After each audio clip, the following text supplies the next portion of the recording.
Quarto domingo da Quaresma, o domingo da alegria, o domingo letare. A gente está chegando já no ápice da montanha, o pico da montanha, e o clima começa a ficar intenso. Jesus, desde o início, ele foi claro: o Filho do Homem deve morrer, mas agora ele desenha para nós, né, que a gente precisa imitar os seus passos. Esse é o desenho de Cristo. Deus enviou seu Filho para salvar o mundo. Seu Filho, Jesus, é Jesus quem nos salva. Jesus. E Jesus diz mais: quem crê nele vai ser salvo, quem não crê não vai. E como vai ser esse critério, esse julgamento? O critério do amor a Deus. E como a gente sabe que ama? Pelas obras, se são boas ou se são más. Meus irmãos, não fui eu que escrevi o Evangelho. Não sou eu quem está dizendo, é Jesus. Essa é a notícia que devia nos causar alguma coisa. Não parece que seja o certo causar desespero ou desânimo, mas uma urgência de querer ser da luz, praticar as obras da luz, as obras de Deus, ser de Deus. E Deus sempre insistiu com o seu povo para que percebesse o perigo de viver longe dele. Lá na primeira leitura está escrito: ora, o Senhor Deus de seus pais dirigia-lhes frequentemente a palavra por meio de seus mensageiros, admoestando-os com solicitude todos os dias, porque tinha compaixão do seu povo. O Senhor não nos chama para converter, não nos chama a conversão todo dia, porque Ele quer nos encher o saco. Não, mas porque tem compaixão, nos quer livres e felizes. Mas o seu povo, segue a leitura, zombava das suas palavras. Oh, meu Deus do céu, até hoje zombam, tanto zombam. Até hoje, tu e eu zombamos ainda da palavra de Deus. Quando a gente não vive os mandamentos, não reza, não dá bom testemunho. E a leitura continua. Por causa disso, o caos veio para o povo de Deus. Os inimigos incendiaram a casa de Deus, derrubaram os muros de Jerusalém. Fogo, destruição, morte, escravidão. Não tão distante do que a gente vive hoje. E não podia ser diferente.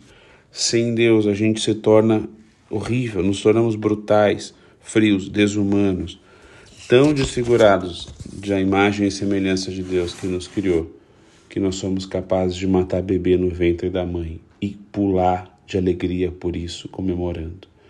Somos capazes de ver os nossos filhos morrendo por causa das drogas, mas liberar elas. A gente é capaz de defender que uma criança de 8, 9 anos que sequer é capaz de escolher o que é o melhor para ela comer, e a gente diz que ela é capaz de escolher se quer mudar de sexo. Capaz de matar uma criança na frente dos seus pais e não sentir nada por isso. Capazes de atrocidades. Não vou ficar aqui lendo o Jornal Nacional. É bem verdade que nós não queremos e nós não concordamos com esses horrores do aborto, das drogas e das guerras. Mas então Jesus não está falando para nós nesse evangelho hoje? Não, claro que sim, certamente está. Não são só os desumanos, os tiranos que cometem pecado, que se afastam de Deus. A gente também faz isso. Se no Antigo Testamento Deus enviou seus mensageiros, hoje também Jesus nos envia. E nos envia para quê? Para sermos como Ele, fazer o que Ele fez, sermos cristãos de verdade. Essa é a nossa vocação primeira. A missão da igreja, e portanto nossa, é continuar aquilo que Jesus começou e ver como Deus nos amou tanto o mundo, como disse Jesus, por nosso amigo Nicodemos. Deus nos amou tanto que mandou seu Filho mesmo sabendo que a gente ia matar ele, que ainda assim nos nomeou sucessores de Jesus. Por isso, não pensem que eu, o Padre Marcos, é que exorto vocês, mas é o próprio Cristo, o Senhor, Rei do Universo, que roga para cada um. É o mesmo Pai que suplica que vocês sejam santos, que eu seja santo. O amor de Deus seria um escândalo, mesmo maltratado por nós como pagamento de só nos ter feito o bem. Não só assumiu as nossas culpas e a nossa condenação, mas entregou o seu Filho para nos reconciliar com Ele. Nós somos muito amados e descobrir esse amor, precisa botar em nós um amor tão grande, uma alegria, um amor tão grande por Deus, que nos faça querer retribuir ao menos um pouquinho desse amor com a nossa própria vida. Bem, um pouco de medo do inferno é bem-vindo, né? Até um dom do Espírito Santo, medo de ofender a Deus, né? Que é um Deus tão bom para nós. Mas a gente procura fazer o que faz e não fazer o que não faz, né? Não por medo, mas por amor, para conseguir amar mais a Deus, que tanto nos ama. Por isso, enquanto ainda não amamos a Deus direito, a gente vai ficar perguntando essas coisas absurdas. Por exemplo, é obrigado a ir na missa todo fim de semana? É obrigado a se confessar sempre que tem um pecado grave? É obrigado a rezar o terço todos os dias? É obrigatório fazer caridade? É obrigatório casar na igreja? Amemos o Senhor como Ele merece ser amado. E a consequência disso vai ser lutarmos contra o pecado, porque Deus não merece o nosso pecado, mas o nosso amor. Ouçamos Jesus, Ele veio nos salvar, não nos condenar. A escolha é pessoal. Quando a gente vai no médico, ele dá um tratamento, mas cada um é livre para seguir ou não o tratamento.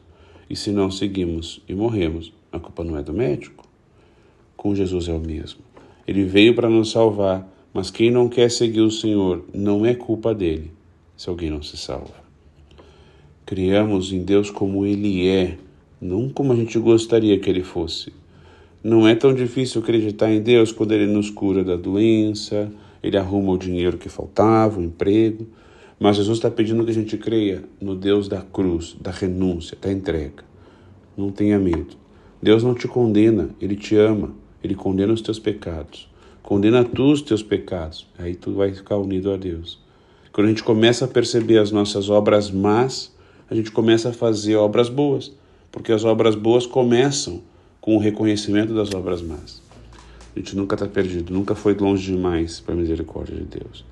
E tudo isso, não esqueci da alegria, mas tem uma consequência, a alegria verdadeira. Porque o contrário da alegria é tristeza, não penitência, não cruz. A verdadeira causa da nossa alegria é espiritual, não material. Vendo-se saber tão loucamente assim, amado por Deus. Amar a Deus é tão bom. É preciso o céu para compreendê-lo. A oração ajuda um pouco, porque a oração é a elevação da alma até o céu, diz o nosso padroeiro Vianney. É a alegria da cruz, é saber que a cruz nos purifica, santifica, salva. Alegria porque na cruz a gente sempre encontra lá Jesus. Na verdade, a gente diz alegria porque a gente ainda não conseguiu criar uma palavra que realmente seja capaz de captar, exprimir tudo o que é de verdade, quando se sabe que se é filho de Deus. Mas quem já sentiu, quem sabe do que eu estou falando. Que Nossa Senhora nos ajude, que Deus nos abençoe. Amém.